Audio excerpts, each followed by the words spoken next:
alamatnya itu di depan KJRI, Bu. Depan KJRI. Tahu kan KJRI, Bu?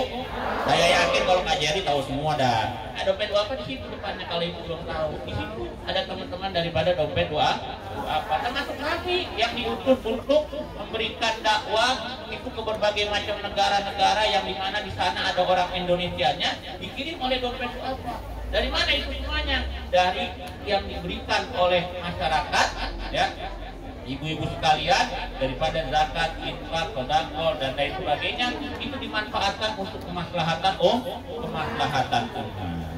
Ibu-ibu hadirin hadirat yang dimuliakan oleh Allah Subhanahu wa taala, yang hadirin kagak ada maksudnya. Ini bulan Ramadan, kita bicara lagi di bulan Ramadan. Karena Allah jadikan sebagai pemimpin daripada segala bulan yang Allah khususkan untuk umat Nabi Muhammad sebagai sarana pelebur dosa. Apa, Bu? Pelebur dosa. Makanya kita ketika bulan Rajab, bulan Sya'ban diajarin oleh ulama-ulama kita perbanyak bacaan doa Allahumma barik lana fi Rajab wa Sya'bana wa balighna Ramadana. Ya Allah, berikan keberkahan kepada kami di bulan Rajab, di bulan Sya'ban, dan sampaikan umur kami pada bulan Ramadan.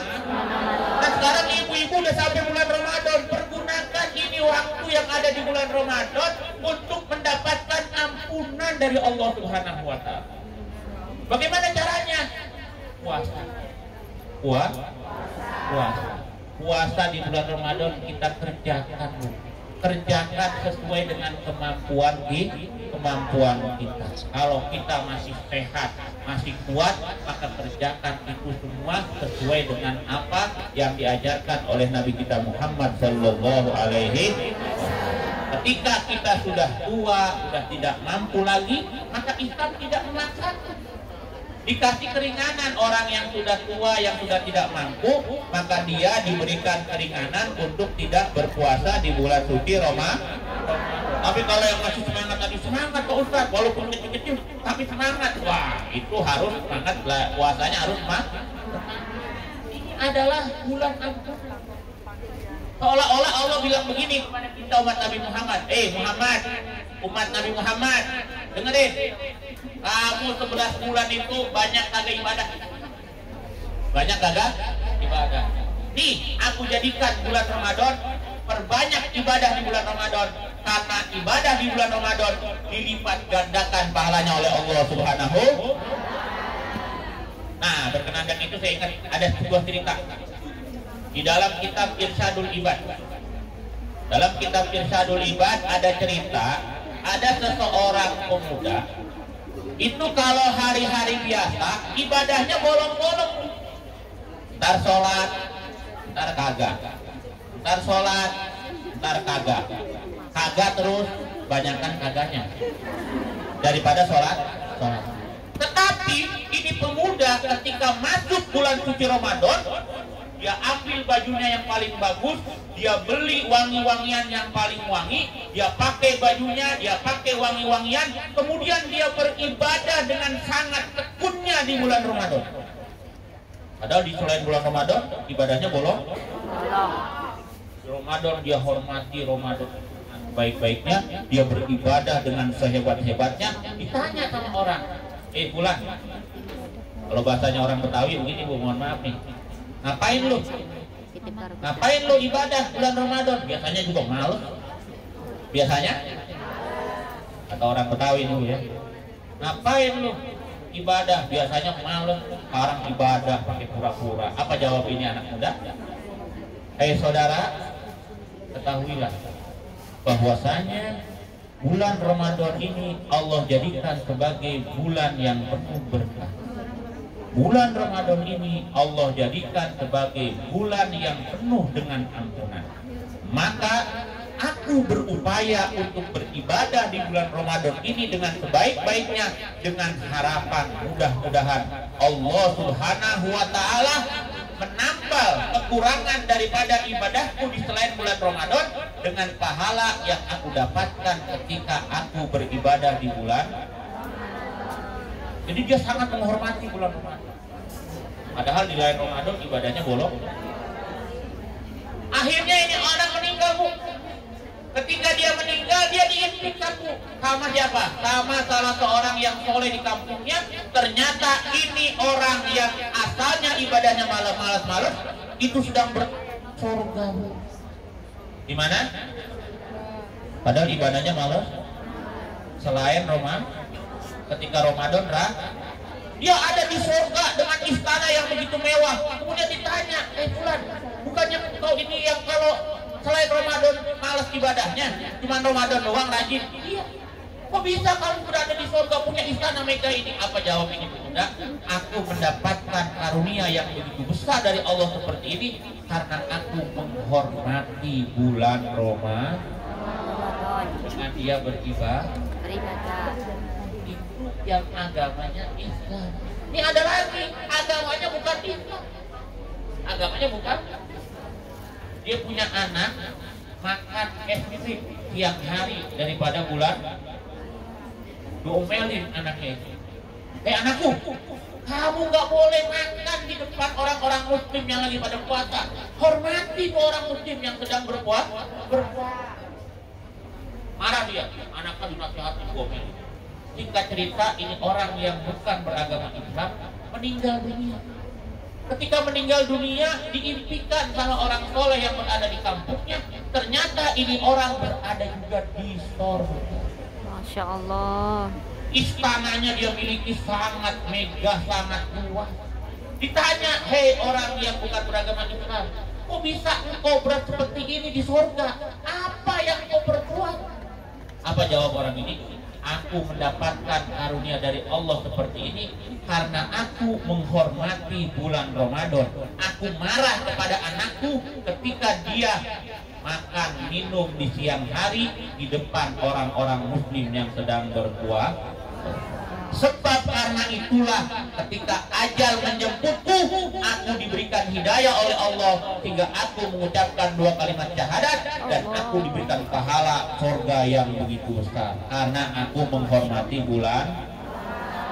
Itu orang yang bukan beragama Islam.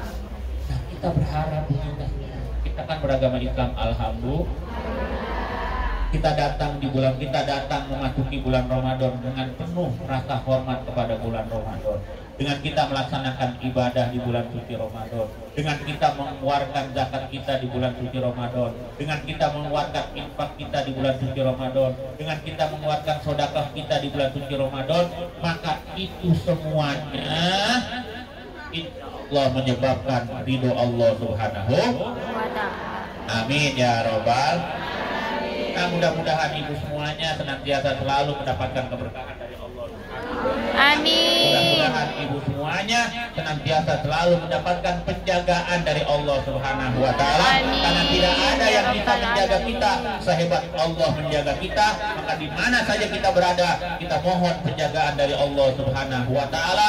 Daripada segala mara bahaya yang kelihatan, yang tidak kelihatan, kita mohon penjagaan dari Allah Subhanahu wa Ta'ala. Dan mudah-mudahan keluar kita dari bulan Ramadan tahun ini, semua dosa-dosa kita diampuni oleh Allah Subhanahu wa Ta'ala. Amin ya Rabbal Alamin. Mungkin ini saja yang dapat saya sampaikan. Kalau memang masih ada waktu, ada yang masih belum jelas, ada yang mau bertanya, kami persilahkan. Kalau bisa jawab sekarang, saya jawab. Kalau kagak bisa jawab sekarang, kita jawab nanti di lain waktu. Insya Allah. Terima kasih. Silakan. Mungkin ada yang akan bertanya. Ya, silakan.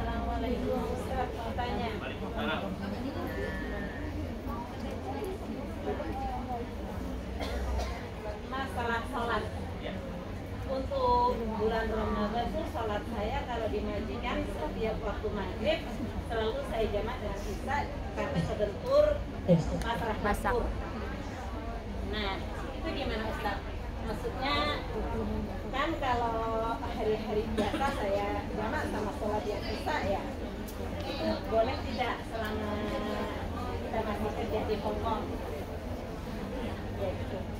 Baik, ibu-ibu sekalian, berkenaan dengan menjamak sholat.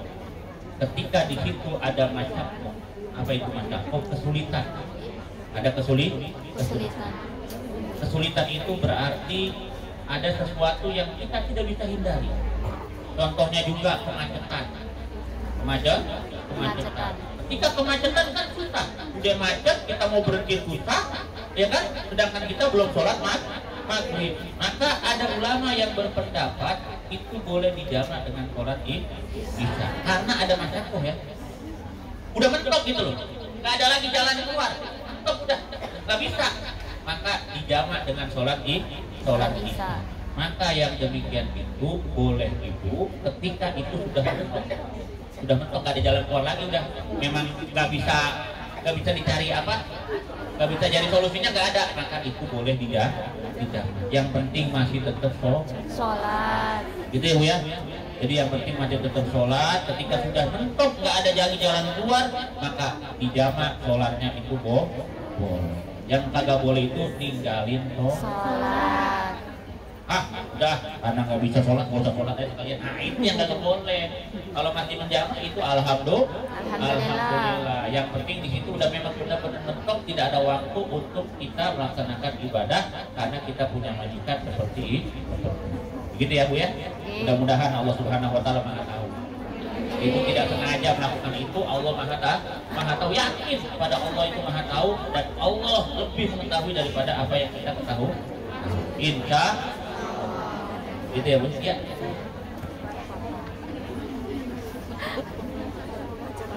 Kalau niatnya itu ya, ketika itu niatnya itu memang niat jamak dengan mengikuti mengiyakan pendapat ulama yang ketika macet dia boleh menjamak, maka dijamak.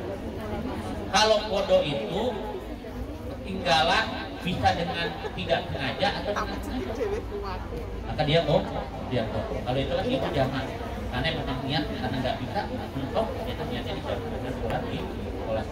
Dan itu kalau tadi saya bilang kita sudah kalau masih ada waktu 5 menit masih bisa. Dan ketika sholat itu yang dibaca yang fardu-fardunya saja. Yang dibaca fardu-fardunya saja. Ketika waktunya mepet cuma kelihatan yang mau sholat bisa waktu cuma mepet, dibaca yang fardu-fardunya saja. Gimana fardu-fardunya saja? Contohnya kayak tahiyat, ya kan? Tahiyat itu kan kalau kita baca yang itu kan panjang tuh. Maka cukup sampai Allahumma sholli ala Muhammad. Sampai situ aja cukup, nggak apa-apa. Gak usah pakai wala sayyidina Ibrahim, wa barik ala sayyidina Muhammad, wa ala sayyidina Muhammad kama barakta ala sayyidina Ibrahim, wa ala sayyidina Ibrahim fil alamin innaka Hamidum Majid. Itu kan panjang tuh. Maka yang wajibnya saja cukup baca sholawat Allahumma sholli ala sayyidina Muhammad. Assalamualaikum. Boleh. Yang penting dibaca yang fardu. Kalau kita sholat, kalau kita pakai baca surat, nanti lewatkan 25 wajibkan. Maka baca Al-Fatihah aja udah. Allahu Akbar. Ya kan? Lihat yang harus dibaca 3 kali doanya, baca sekali aja. Ya Allah alhamdulillah, baca sekali aja. Yang penting ada koma nih. Jangan kayak capung cebong. Tahu capung cebong? Sholatnya kagak ada tomanina. Tomanina itu bentar, sepersekian detik. Kan itu cuma nggak nyampe 10 detik kan? Nggak nyampe 10 detik. Ada 10 detik? Nggak ada cuma 1, 2, 3. Nggak ada. Berdiri lagi. Boleh. Yang penting namanya tomanina. Karena keadaan yang memaksa kita seperti pokoknya ibu yakin Allah Maha tahu, Allah Maha tahu, Allah Maha mendengar, Allah Maha melihat, Allah Maha mengetahui apa yang berada di hati kita. Kita tidak mau seperti itu karena keadaan yang memaksa kita berbuat seperti itu, maka insya Allah Allah akan menerima apa yang kita lakukan. Nah, kalau kita seperti itu, alangkah baiknya di samping kita itu melakukan hal-hal yang wajib, kita juga melakukan hal-hal yang sunnah. Kalau mungkin sholat sunnah susah kita, maka yang sunnah yang lain kan banyak. Apa sunnah yang lain? Sedekah, kan itu sesuatu yang sunnah. Kita bisa melakukan itu. Untuk apa? Mudah-mudahan dengan infak kita, mudah-mudahan dengan sedekah kita, lobang-lobang yang ada di ibadah yang lain itu ditampal oleh Allah Subhanahu. Betul Bu? Nah gitu caranya ibu ya. Mudah-mudahan Allah Maha tahu. Allah, diterima oleh Allah Subhanahu wa Ta'ala. Silakan. Ada yang mau bertanya? Di belakang. Ya. Ya. Berdiri aja Mbak. Assalamualaikum warahmatullahi wabarakatuh. Waalaikumsalam warahmatullahi wabarakatuh. Ustaz mau tanya, jika di bulan Ramadan suami kita itu tidak berpuasa, nah dia memerintahkan untuk membuat makanan juga minuman. Kalau kita itu membantah atau dia tidak mau, itu hukumnya bagaimana? Wassalamualaikum warahmatullahi wabarakatuh. Waalaikumsalam warahmatullahi wabarakatuh. Pak Ustadz, ada laki yang kurang ajar ini. Cuman nggak disebutin aja sama ibunya. Emang apa? Lah bulan puasa saya suruh masak, tiang-tiang dia mau makan. Ya Bu ya?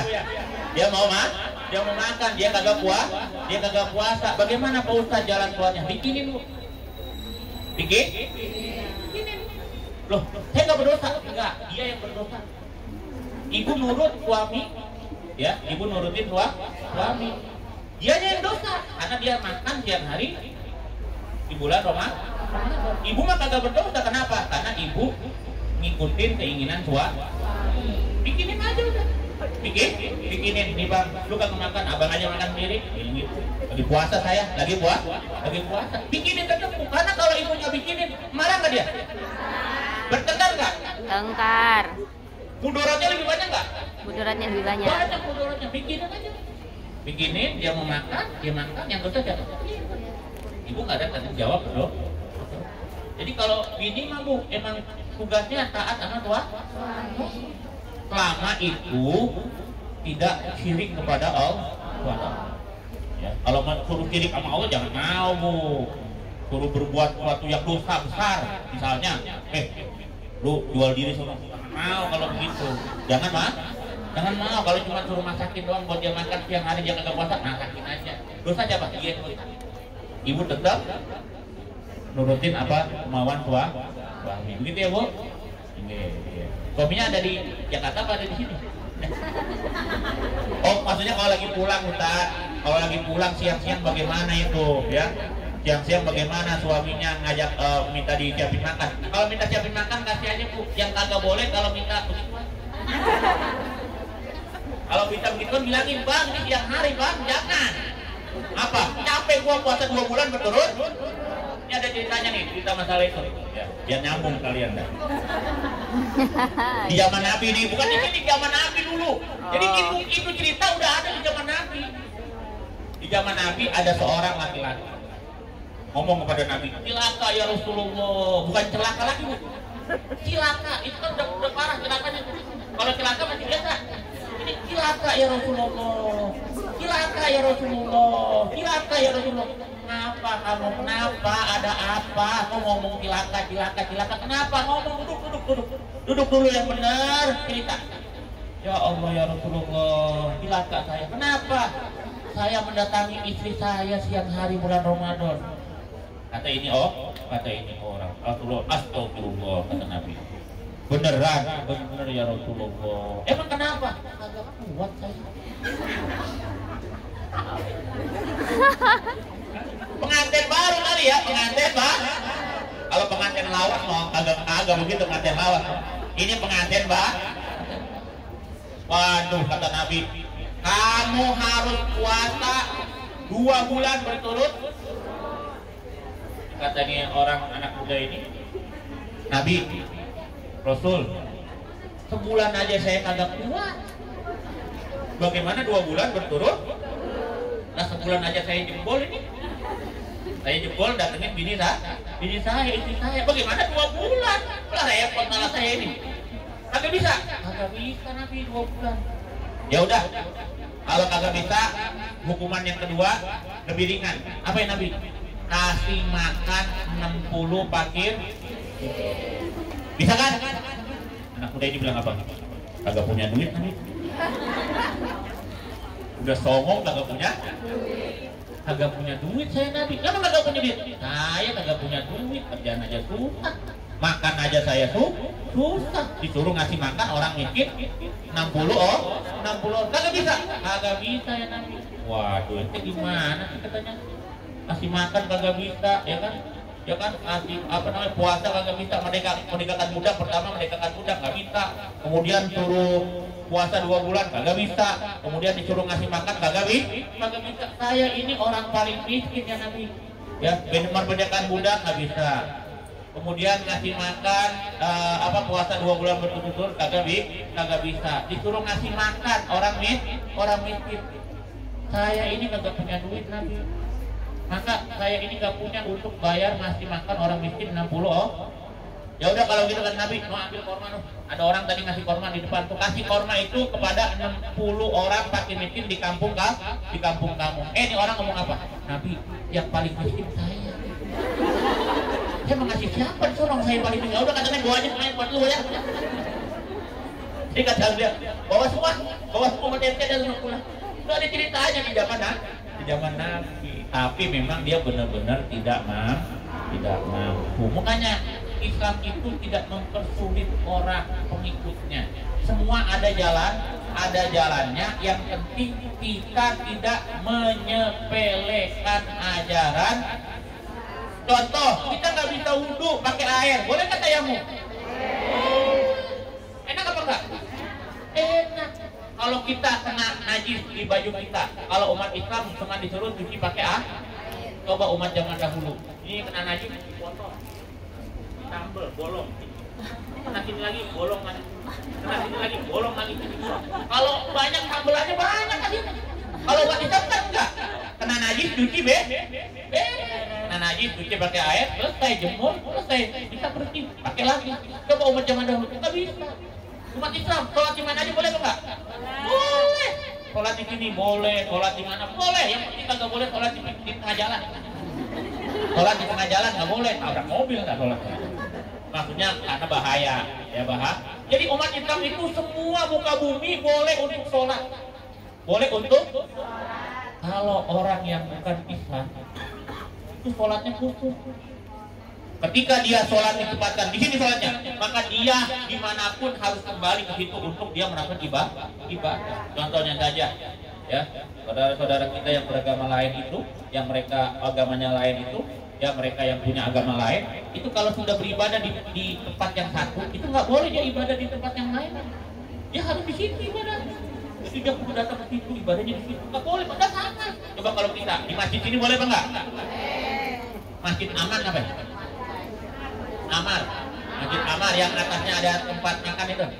Iya, sekarang tutup katanya ya. Ya padahal saya udah niat dari rumah itu pengen makan di situ.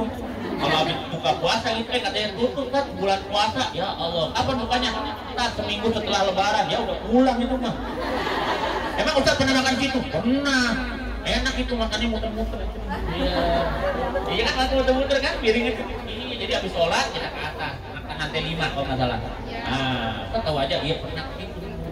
Jadi pernah ke Hong Kong sebelum sekarang ini, pernah saya 5 hari pernah ke Hong Kong, tapi base campnya waktu itu saya di Yunglong ya, pokoknya yang di sebelah sana tuh, ya Yunglong sono, ya. Jadi basicnya di sana ya. Jadi itu ya Bu ya. Jadi Allah tidak membebankan kepada kita kecuali kita mampu untuk memikulnya. Ketika mentok di sini ada jalan lain keluar. Gitu ya. Baik. Monggo. Ya, silakan ini nih yang pakai jilbab merah. Ya, silakan Ibu. Waalaikumsalam warahmatullahi wabarakatuh. Kalau kita masih punya hutang puasa yang tahun kemarin, kita belum selesai sudah kena Ramadan lagi.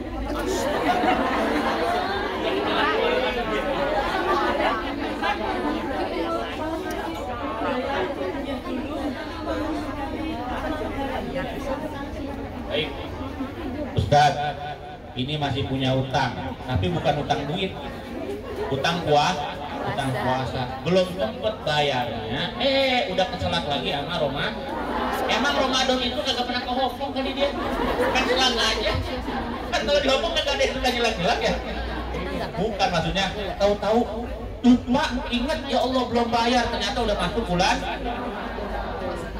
Maka yang seperti itu, kalau memang kita tidak sengaja meninggalkan bayar hutangnya, maka ibu nanti bisa menggantinya pada tahun yang akan datang dengan cara ibu kasih aja infak sedekah agar supaya yang ini diampuni dosa kita oleh Allah Subhanahu wa Ta'ala. Ya, karena kalau masih mampu bayar dengan puasa, dengan puasa, nggak perlu bayar fidyah, karena kan masih mampu. Kecuali kita udah nggak mampu dan tua nggak mampu, maka bayar fidyah. Kalau masih mampu ya diganti puasanya, ya diganti dengan kita puasa nanti. Ya, caranya bagaimana biar ini kalau orang utang kan kalau lewat jatuh waktu bayar denda ya. Nah, bayar dendanya bagaimana dendanya nih? Nah, dendanya bayar aja, kita infak sedekah, niatin mudah-mudahan dengan infak sedekah kita Allah ampunin kesalahan yang kita tidak sengaja lakukan. Jadi diganti di tahun yang akan datang. Makanya kalau yang ibu-ibu, mohon maaf nih, kalau ibu-ibu masih yang masih yang head ya, yang enak itu ganti puasa itu di bulan Syawal. Iya, betul. Di bulan. Kenapa enak di bulan Syawal? Satu, dapat pahala puasa Syawal. Dua, hutangnya Lunas. Niatnya bagaimana puasa? Niatnya itu bayar niatnya bayar hutang puasanya, tapi pahala Syawalnya dapat karena bayar hutangnya di bulan. Ibarat kata buy one get. Seneng kan? Enak kan? Puasa satu dapat pahala nah, di bulan Syawal. Atau di hari-hari yang kita disunahkan puasa. Contohnya hari Arafah, hari Tarbiyah, itu kan puasa-puasa sunnah. Hari Muharram, tanggal 10 bulan Muharram, itu kan sunnah juga. Itu kalau kita puasa di hari itu niat bayar puasa kita Ramadan. Maka bayar puasanya lunas, pahala daripada sunnahnya juga dah. Enak apa enggak? Enak. Gitu caranya ya? Ya. Jadi buy one get one. Nah, gitu ya Bu ya? Baik. Ada lagi tadi belakang? Ah, ini yang itu dulu. Tadi udah tangan dia. Yang mana? Ya.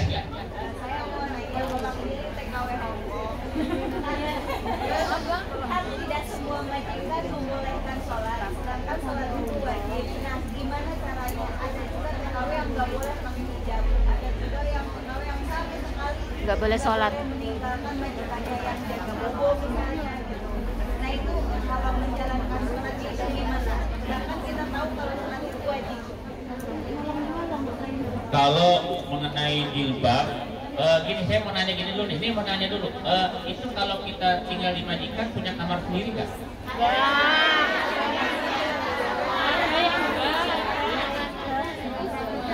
Nggak semuanya ada kamar sendiri ya? Tapi di saat ada beberapa orang yang dia tidak punya tempat privasi berarti. Betul. Bagaimana Ustaz dia sholatnya? Bagaimana dia sholatnya? Maka dia sholatnya, cara jalan keluarnya itu, dia bisa melakukan sholat seperti orang sakit. Seperti orang sakit bagaimana? Duduk. Duduk boleh, kalau nggak berdiri boleh Duduk. Kalau nggak duduk boleh nih. Tidur Kalau baring. tidur nggak bisa gerakin badan dengan apa kalau orang sakit? Pakai mata, isyarat mata. Kalau nggak bisa dengan isyarat mata, dengan Hati. Kalau nggak bisa dengan hati Disolatin. Kalau udah nggak bisa dengan hati kan berarti udah meninggal. Berarti Disolatin. Mana yang bisa ibu lakukan? Nggak bisa dengan sholat seperti biasa, maka ada cara-cara tertentu ibu pakai itu waktu untuk Sholat. Sholatnya bagaimana? Seperti orang sakit. Kalau kelihatannya, kalau diri kan rukuk kelihatan, ya duduk aja. Duduk misalnya sambil jagain orang yang sudah tua misalnya. Kan dia nggak melihat kita lagi sholat, taunya kita lagi duduk aja ya kan? Iya, udah duduk, yang penting di dalam hati niat toh. Maka itulah jalan keluar yang ada, yang harus kita perhatikan. Sebisa mungkin kalau masih bisa duduk dengan duduk. Kalau nggak bisa juga kan kelihatan, pakai isyarat Mata. Kalau isyarat mata juga ini pakai hati. Pakai hati. Kalau nggak bisa juga, apa ada yang nyolatin. Ada yang nyolatin. Tapi insya Allah ya Bu ya, insya Allah mudah-mudahan saya bilang tadi, mudah-mudahan bacain sholawat yang banyak. Tuh rumah bacain sholawat. Biar supaya apa? Biar supaya hati majikan itu lunak. Gak galak-galak sama ibu-ibu sekalian. Dibolehkan, walaupun sebentar. Sholat 5 menit aja ya. Di mama, yang penting diboleh. Kan kalau dari asalnya nggak boleh kemudian boleh kan alhamdulillah. Walaupun cuma dikasih waktu 5. Gitu ya Bu ya. Banyakin sholawat Bu ya. Banyakin sholawat kepada Nabi dan banyakin baca apa? Nah ini saya mau kasih tahu sama Ibu. Ibu lihat di handphonenya masing-masing. Ada namanya sholawat busro. Ya. Dapat? Dapat ijazah dari mana? YouTube. Di YouTube. Bukan dari Habib Segaf langsung. Saya muridnya Habib Segaf. Masya Ketemu Allah. sama beliau, bahkan tiap bulan saya di Jakarta sama beliau, sama Habib Segaf. Dan Habib Segaf sudah ngasih izin kepada saya untuk memberikan ijazah kepada siapa saja yang mau membaca sholawat Busro. Udah ada yang hafal belum? Coba pada lihat YouTube-nya. YouTube, lihat di Google, lihat sholawat busro. Kan ada gambar tuh, baca. Diklik sholawat busro. Kita baca, coba semuanya dibuka, ya, handphonenya dibuka semua. Cari di Google sholawat busro. Sholawat busro. Sholawat busro. Digambar. Allahumma sholli ala Sayyidina Muhammadin. Loh, kok udah dibin? Al-Bushra. Sudah dapat? Ini sholawat busro nih. Sholawat busro. Ya Bu ya. Saya baca, Ibu ikutin. Siap. Nanti ketika saya bilang, saya ijazahkan kepada ibu-ibu semua untuk membaca sholawat busro sebagaimana diijazahkan oleh guru saya Habib Segaf bin Hasan Baharun. Maka ibu langsung menjawab, saya terima ijazahnya Pak Ustadz. Gitu ya? Saya terima. Bukan ijazah sekolah ini. Saya Ayo terima kita baca ijazah bersama-sama. Ustaz. Bismillahirrahmanirrahim. Bismillahirrahmanirrahim. Allahumma Sholli wa sallim sholli wa sallim ala sayyidina Muhammadin sahibil busra salatan tubashiruna biha wa ahlana wa auladana wa jami'a masyayikhina wa muallimina wa talabatana wa talibatina min yaumina hadha ila yaumil akhirah. Saya ijazahkan pembacaan sholawat busro untuk ibu-ibu semua yang berada di sini setiap habis sholat subuh sebanyak 41 kali, sebagaimana saya telah diberikan ijazah oleh guru saya Al Habib Segaf bin Hasan Baharun. Saya terima ijazah Ustadz Abdul Hadi. Alhamdulillah. Berapa banyak Pak Ustadz? 41 kali sehabis sholat subuh. Ibu rasakan setelah beberapa saat, ibu akan merasakan bagaimana itu manfaat daripada sholawat busro. Ini sholawat busro langsung didapatkan dari Nabi Muhammad Sallallahu Alaihi Wasallam. Ayo kita baca lagukan. Allahumma sholli wa sallim ala sayyidina Muhammadin sahibil busra salatan tubashiruna biha wa ahlana wa auladana wa jami'a masyayikhina wa muallimina wa talabatana wa talibatina min yaumina hadza ila yaumil akhirah. Allahumma sholli wa sallim ala sayyidina Muhammadin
mikirin ke habis tegap.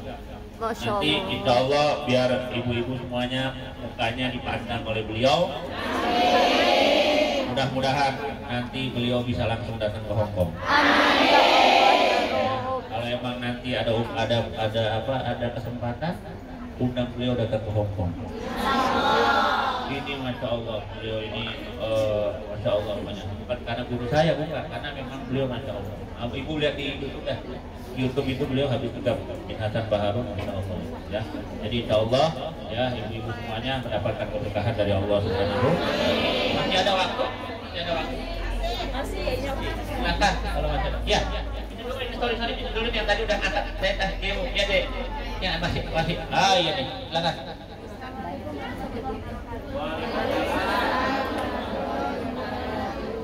Ustaz, saya mau bertanya bagaimana punya puasa kita sebagai seorang muslimah tapi masih chattingan atau teleponan sama lawan mahram, sama selain mahramnya.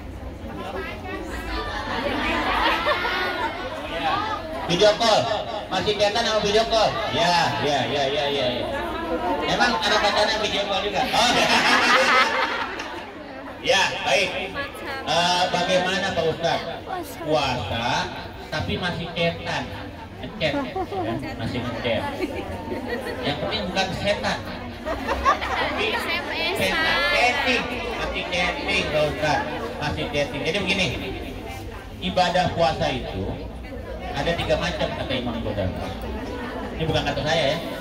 Kata Imam Ghazali dalam kitabnya Ihya Ulumuddin, tingkatan orang yang puasa itu ada 3 macam. Ada 3. Pertama, puasanya orang awam. Apa itu puasa orang awam? Dia menahan lapar, haus, tidak makan, tidak minum, tidak bersetubuh di siang hari bulan Ramadan dari mulai terbit fajar sampai terbenam mata. Puasanya orang yang pertama. Yang kedua, puasanya orang khusus. Siapa itu orang-orang khusus? Yang mana dia tidak makan, tidak minum, tidak bersetubuh dengan istrinya di siang hari daripada bulan suci Ramadan, dari mulai terbit fajar sampai terbenam matahari, dan dia tidak melakukan perbuatan dosa apapun dari anggota tubuhnya. Ini namanya puasanya orang khusus. Yang kedua. Yang ketiga, puasanya orang khususil khusus. Saum khususil khusus. Lebih khusus daripada yang khusus. Apa itu puasanya orang yang lebih khusus daripada yang khusus? Yaitu dia tidak makan, tidak minum, tidak bersetubuh siang hari bulan Ramadan. Dia jaga anggota tubuhnya daripada perbuatan dosa, dan dia tidak ada di hatinya kecuali Allah Subhanahu. Oh, ini berat itu. Di hati kita masih banyak yang lain kan? Benar ya Bu?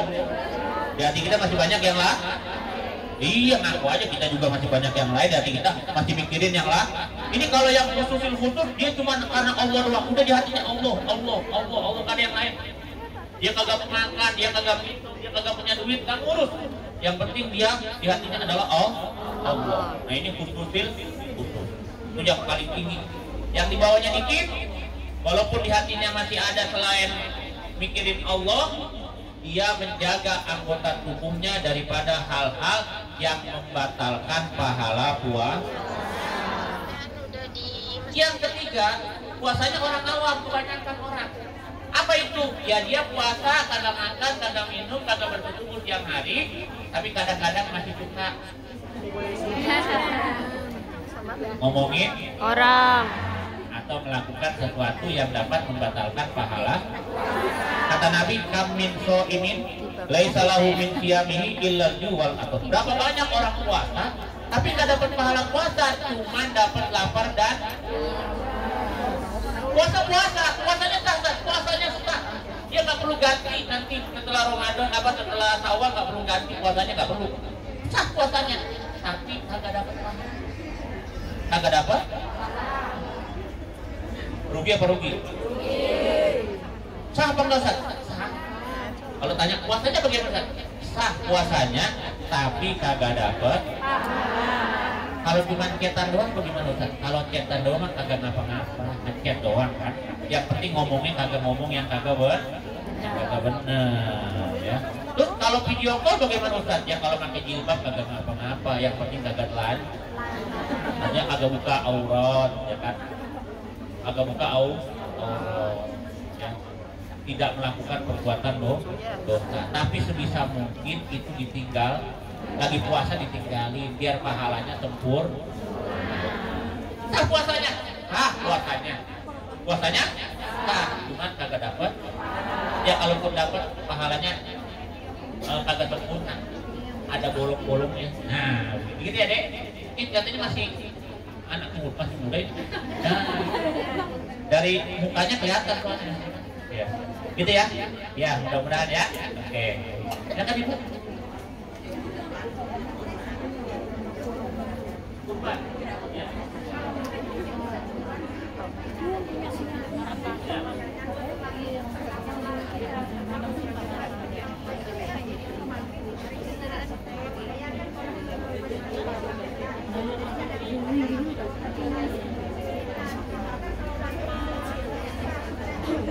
Iya, nggak dikasih mic ya. Iya, mic-nya nggak dikasih sama yang nanya. Yang belakang nih, yang belakang mohon untuk dengarkan. Yang pertama dulu ya, yang kedua dulu. Pertanyaannya apa kan? Kalau dari maghrib ke asar nggak bisa ditarik. Kalau asar ditarik ke johor bisa. Asar tarik ke johor bisa, namanya jamak takhir. Kalau johor ditarik ke asar, namanya jamak takhir. Kalau nggak keburu, mendingan maghribnya ditarik ke isya, jangan ditarik ke asar, karena itu nggak ada asar. Jadi boleh ditariknya ke isya, jadi namanya jamak takhir. Ditakhir nggak apa-apa. Kalau dimasukin ke asar nggak boleh, karena aturannya tidak boleh seperti ini. Jadi ada jalan keluarnya, cuman jangan melanggar aturannya gitu loh. Jadi jalan keluarnya gimana? Sholat maghribnya ditarik ke boleh. Cuman kalau dalam perjalanan jauh ya, ini kan kalau perjalanan jauh. Kalau perjalanan jauh, sholat yang cepat bisa dikosor menjadi dua. Jadi kalau ibu misalnya diajak ke Tina, jauh kayak gitu. 4 jam itu berapa kilo? Banyak. Berapa kilonya dulu? Berarti lebih dari 80 kilo ya berarti ya? Oh ya, lebih. Nah kalau lebih dari 80 kilo, 85 kilo, lebih daripada 85 kilo, itu sholat yang 4 boleh dikosor menjadi 2. Ya, kalau perjalanannya lebih daripada 85 kilo, boleh 2. Jadi yang 4 dikosor menjadi 2. Gampang ya? Islam enak nggak? Enak. Islam ya? Enak. Yang 4 bisa dikosor menjadi 2. Yang penting syaratnya terpenuhi, perjalanan ya. Yang ulang jadi majikan. Itu kan buru-buru tuh. Ya udah sholat isyanya cuma cukup 2 rakaat. Tapi kalau maghrib jangan dikosor. Gimana kalau maghrib dikosor 1,5? Lagi kami Allahu liman hamidah. Kalau maghrib tetap 3 rakaat. Nah, yang kedua, bagaimana Pak Ustadz? Saya belum akikah, boleh nggak korban langsung? Boleh. Boleh. Akikah itu kewajiban orang tua kita, bukan kewajiban kita. Akikah itu kewajiban orang tua, bukan kewajiban anak. Kalau orang tuanya kagak mampu waktu dia masih hidup, atau memang orang tuanya orang yang tidak mampu, sekarang anak yang punya duit, boleh ke anak yang mengakikahkan di negeri? Boleh. Tapi ketika saya korban dulu, boleh Ustaz? Boleh. Korban dulu walaupun dia belum akikah, karena akikah itu kewajiban orang, bukan kewajiban dia. Tapi kalau korban, kewajiban siapa? Nah, korban kewajiban kita, maka kita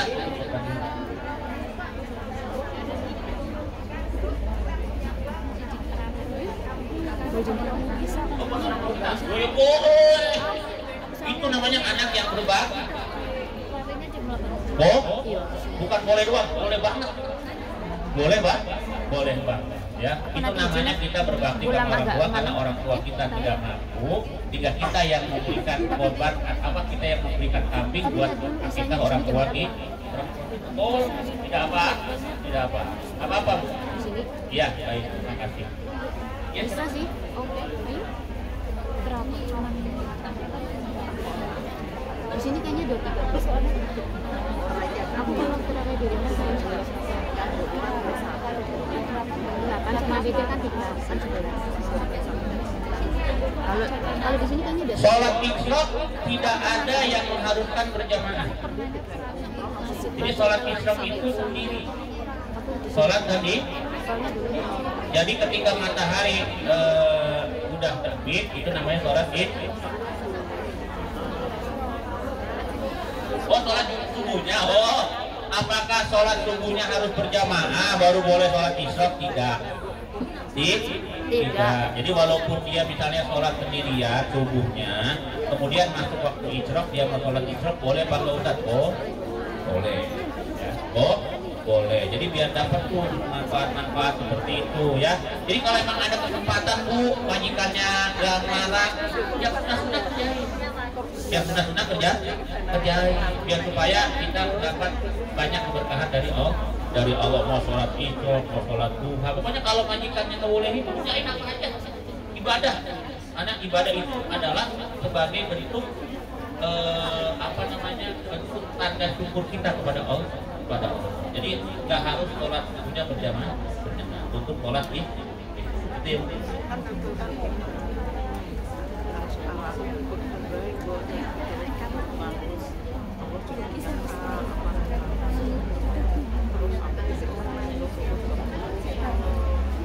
Jadi mungkin ada dia berpendapat yang lain, tapi kita juga ada pendapat yang lain yang membolehkan sudah sholat berjamaah. Jadi silakan ibu pakai yang menurut ibu lebih gampang. Udah biasa. Ini saya lumayan panjang. Kita tidak menyalahkan yang satu, tapi ini aku tadi tapi ini yang penting ada yang kecil pendapat. aja. Selama masih ada pendapat boleh. Oh, Terpaksa. gitu ya. Udah biasa. Ya.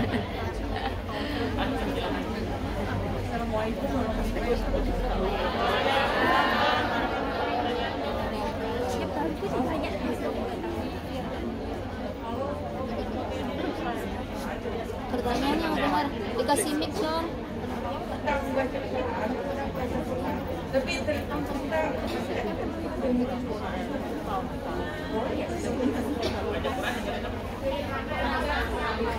Oh, dengerin ceramah Pak Ustaz, tapi sambil baca Quran. Bisa ya? Saya nggak bisa ya. Didengerin orang ngomong, tapi saya baca. Boleh Pak? Boleh, tapi kalau kita berarti hebat seperti ini. Berarti kaki hebat, otak kiri, otak kanan aja. Ya boleh Pak Ustaz, ya boleh aja, cuman mengganggu nggak bacaannya. Kalau dibilang boleh, boleh. Ada bikin aja lagi dengerin Ustaz ceramah. Oh ya kalau yang bisa ya alhamdulillah. Itu namanya otak kiri kanan aja.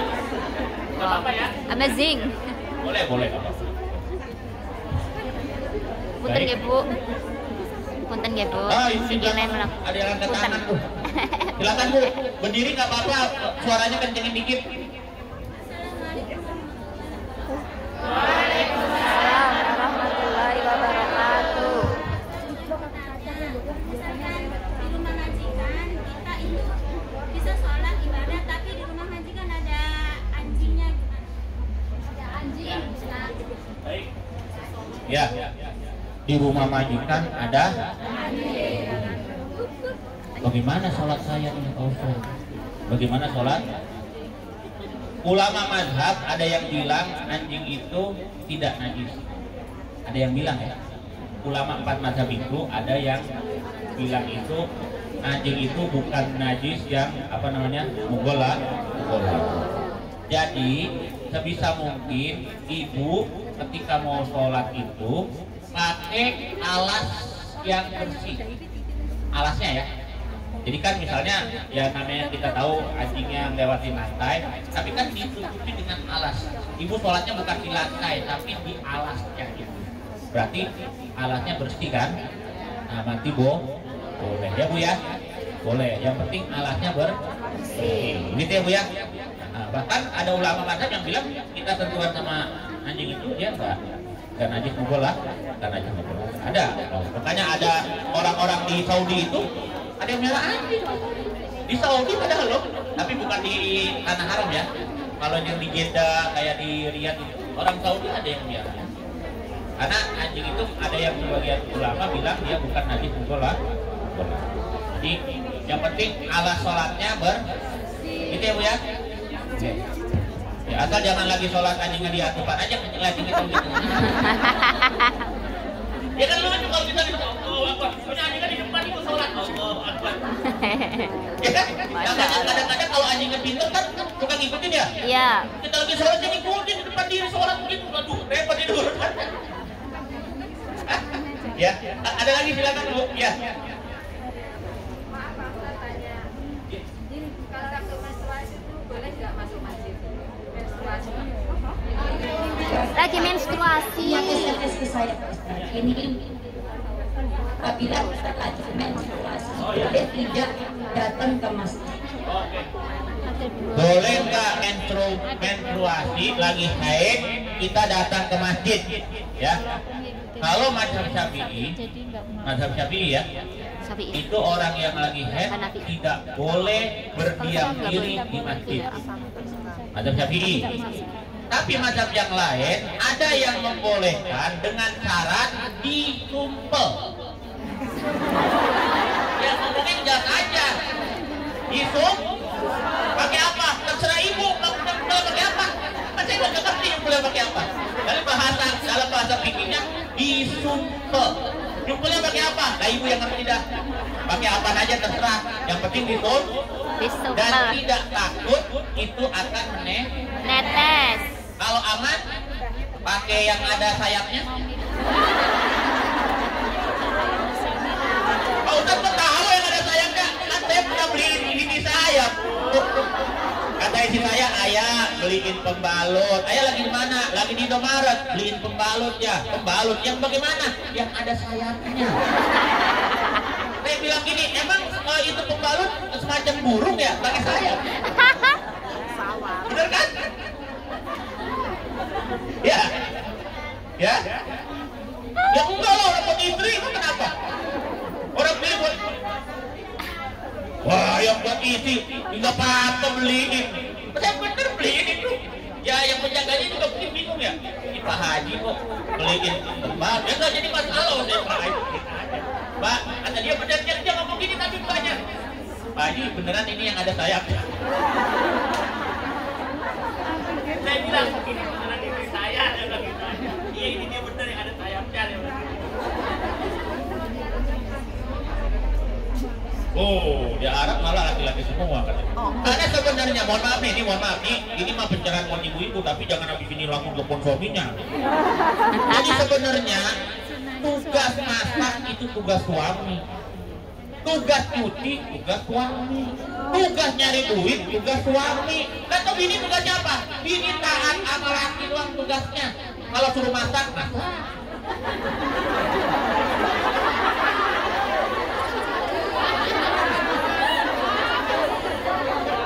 Loh, kan tugasnya itu cuma kan tugas masak, kan bukan tugas istri masak. Beneran ini. Dalam kitab fikih itu kalau dibaca kitab fikih tentang masalah pernikahan, itu masak itu tugasnya sama suami. Kalau suami kagak mampu, kudu dari pembantu dia buat masak.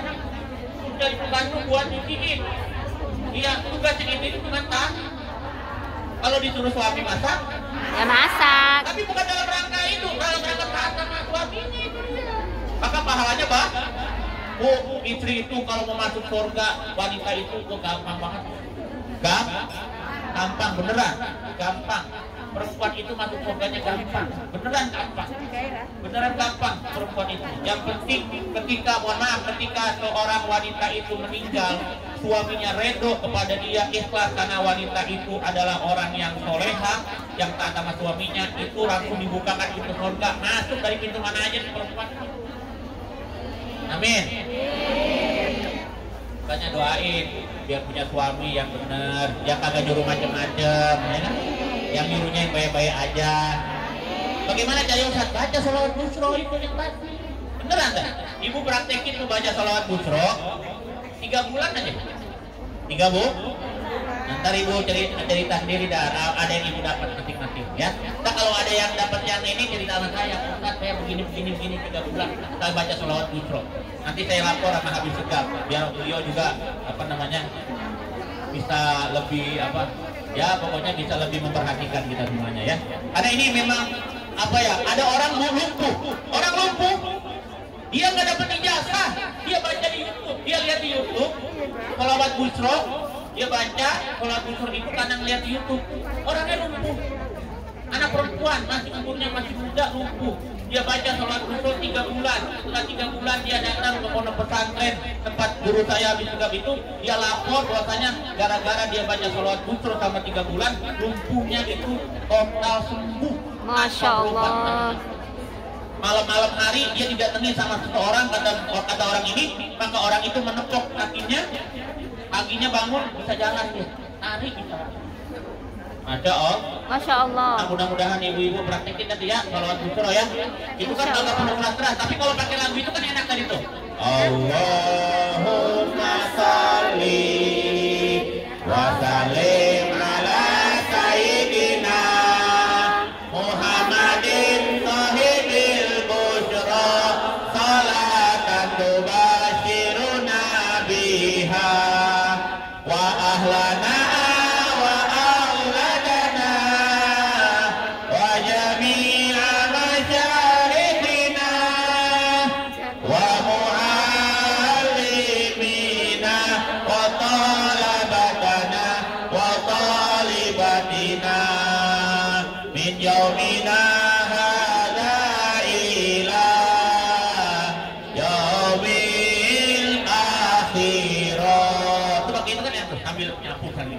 Allahumma sholli. Ambilnya apa bisa? Allahumma. Baca aja, kan dalam hati bisa, gak harus disuarin gak harus sampai di mulut. Akhirnya ada lagi mungkin? Waktunya masih ada? Masih. Iya, yang penting kita ya silakan. Ini Bu.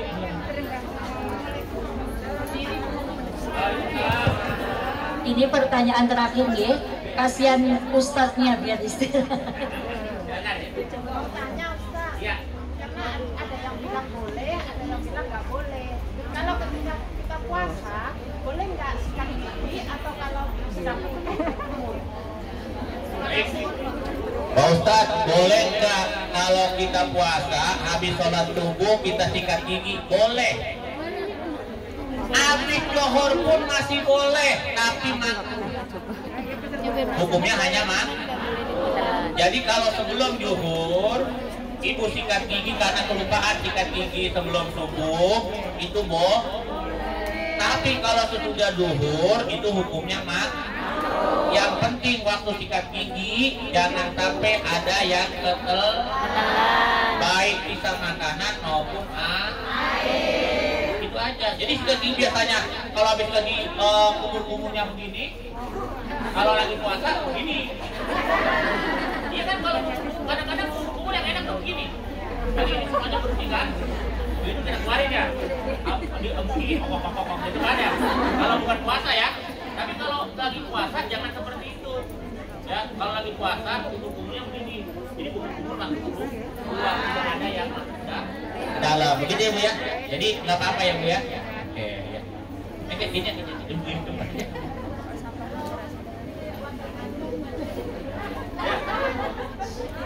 Menyicipi lagi masak boleh apa nggak Ustaz? Nyicip itu di mana? Lidah. Ujung lidah. Yang penting jangan ditelan.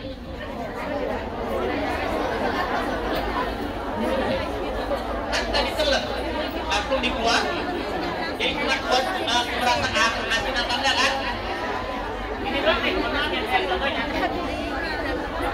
Langsung dikeluar nasi. Tadi habis dirasain kan, nyicipin itu di ujung lidah kan? Bukan harus ditelan kan? Hanya di ujung lidah, kemudian dikeluar, dikeluarin, jangan ditelan. Kalau sampai rasanya ketelan, nah itu yang batal. Itu yang batal. Kan tidak doang.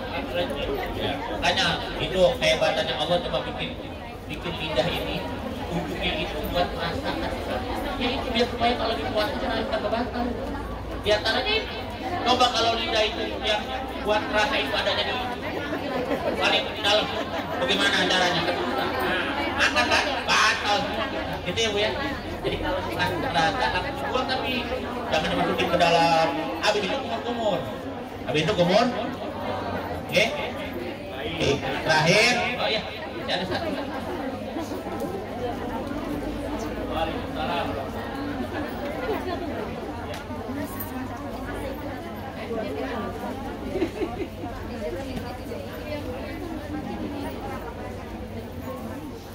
Ya. Majikannya baik, nah, tapi bukan orang Islam. Boleh nggak didoain? Boleh nggak didoain? Kalau masalah berdoa, Nabi Muhammad, pamannya Abu Thalib itu dalam riwayat tidak ada yang meriwayatkan beliau masuk agama Islam. Tapi beliau mendoakan. Maksudnya mendoakan gini, mudah-mudahan seksaannya itu lebih diberi karena dia baik di dunia. Gitu doang. Ya, nggak apa-apa. Karena orang baik. Ya, didoain aja mudah-mudahan siksaannya Allah beringan. Ya, karena dia tidak menyatakan keislamannya, ya pasti nggak bisa masuk surga dia. Tapi minimal siksaannya diringankan. Gitu ya. Baik, terakhir kami ucapkan terima kasih atas perhatian daripada ibu-ibu semuanya. Kami dari Dompet Duafa ya yang berada di Hong Kong, yaitu depan KJRI. Apabila ibu-ibu, saudara-saudara ingin menitipkan, saudari-saudari ingin menitipkan apakah zakat, infak, sodakonya, kami persilakan. Nanti ada teman-teman kami dari Dompet Duafa yang siap untuk menyalurkan itu, menampung itu dan menyalurkan. Dan ini perlu saya beritahukan, bahwasanya Dompet Duafa di Indonesia itu punya rumah sehat, punya rumah, bukan rumah sakit ya, rumah sehat.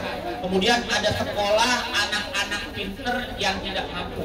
Jadi dari seluruh Indonesia anak pinter dikumpulin, yang nggak mampu disekolahin gratis.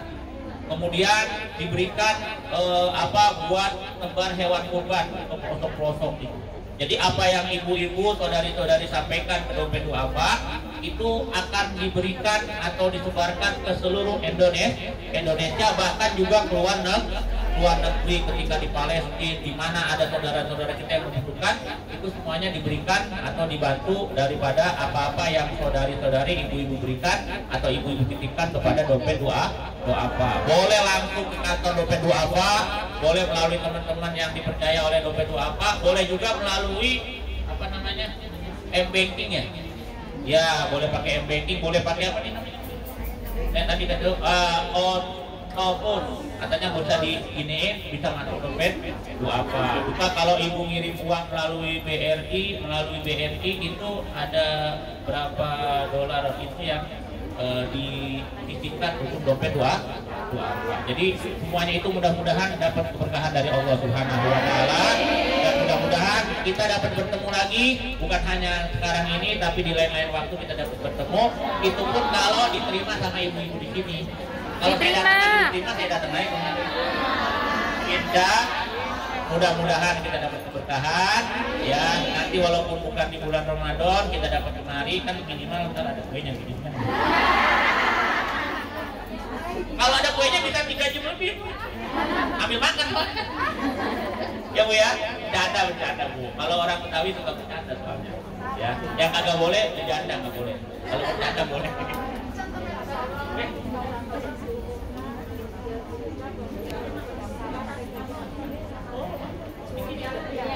Alhamdulillah. Buat teman-teman juga. Oh iya, di sini katanya udah ada penerimaan murid baru TPI An-Najiyah. Masya Allah, berarti beruntung itu orang-orangnya. An-Najihin, An-Najiyah itu kan orang-orang beruntung. Najah itu beruntung. Najah itu beruntung. Jadi orang-orang yang beruntung. Ya. Udah mulai dibuka, silahkan. Yang mau ngaji, yang nggak bisa ngaji itu penting Bu. Ngaji itu penting. Ya, dimanapun kita itu bisa kita ngaji, walaupun kita ikro jangan malu. Baru tadi saya di kantor dompet apa saya bilang, orang yang baca ikro dapat pahala Pak Ustaz, dapat. Orang yang belajar ikro, bacaannya masih ikro 1, tetap dia dapat pahala karena yang dia baca itu adalah ayat atau huruf-huruf Al-Qur'an. Ikro itu kan huruf Al-Quran semua. Benar apa enggak? A, baca alif ada harokatnya dibaca A. Ba ada harokatnya di atas dibaca Ba. Ta ada harokatnya di atas dibaca A. Itu jadi bacanya Aba. Kalau huruf La di atasnya ada harokat fathah jadi bacanya A. Huruf La di harokatnya ada harokat fathah di atasnya bacanya huruf La di atasnya harokat doma bacanya jadi bacanya Pa. Lalu Bu ya, ikut yang belum ngaji, ikut ngaji, insya Allah dapat dapat berkah. Kalau kita udah ngaji, insya Allah dapat berkah. Apalagi di sini sama teman-teman semuanya ya kan bisa saling silaturahim dan sebagainya. Saya doain mudah-mudahan TPQ anak jihad itu apa? Anak jihad ini senantiasa selalu diberikan keberkahan oleh Allah Subhanahu Wa Taala dan guru-guru yang ngajar juga senantiasa diberikan keberkahan oleh Allah Subhanahu Wa Taala dan mudah-mudahan semua keluarga kita, anak, ibu-ibu, keluarga ibu-ibu, suami ibu-ibu, semuanya yang berada di Indonesia diberikan kesehatan oleh Allah Subhanahu Wa Taala. Amin ya Rabbal. Demikian yang dapat saya sampaikan, kurang lebih mohon maaf kalau suka bercanda ya, karena orang Betawi emang begitu Bu, suka bercanda ya. Kemudian mudah-mudahan bercandanya bukan untuk bukan untuk ngatain atau sebagainya, tapi insya Allah ada keberkahan di dalamnya dan ada manfaatnya. Amin ya Rabbal. Hadanallahu wa iyyakum ajmain. Wassalamualaikum warahmatullahi wabarakatuh. Waalaikumsalam warahmatullahi wabarakatuh. Al-Fatihah.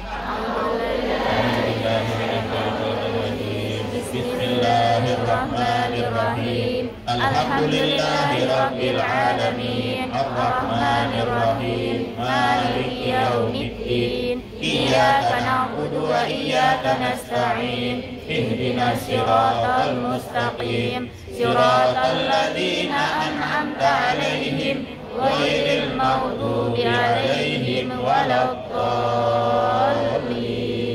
Amin. Allahumma shalli wa sallim ala sayyidina Muhammad wa ala ali sayyidina Muhammad.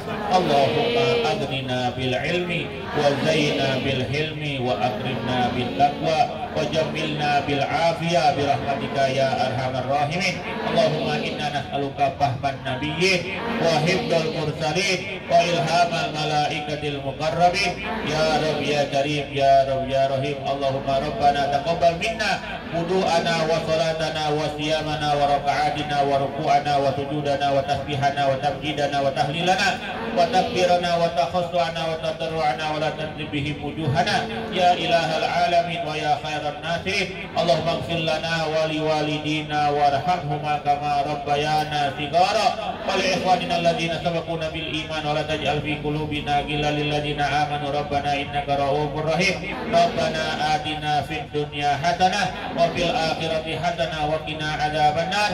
Bi subhana rabbika rabbil izzati amma yasifun wa salamun alal mursalin walhamdulillahi rabbil alamin. Mudah-mudahan dapat berkah semuanya. Amin ya rabbal.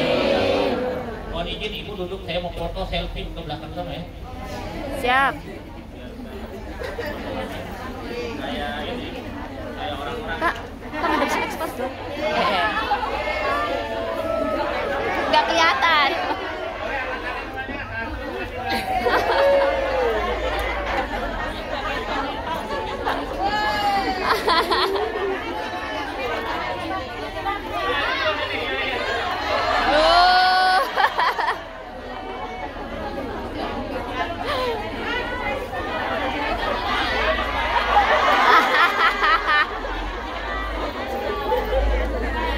Masya Allah.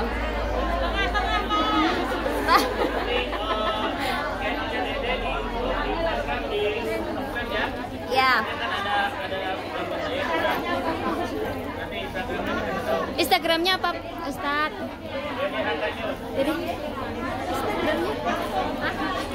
Di Instagram itu DDHK News, di YouTube DDHK News, di SS ya, di SS ya, subscribe dan like ya.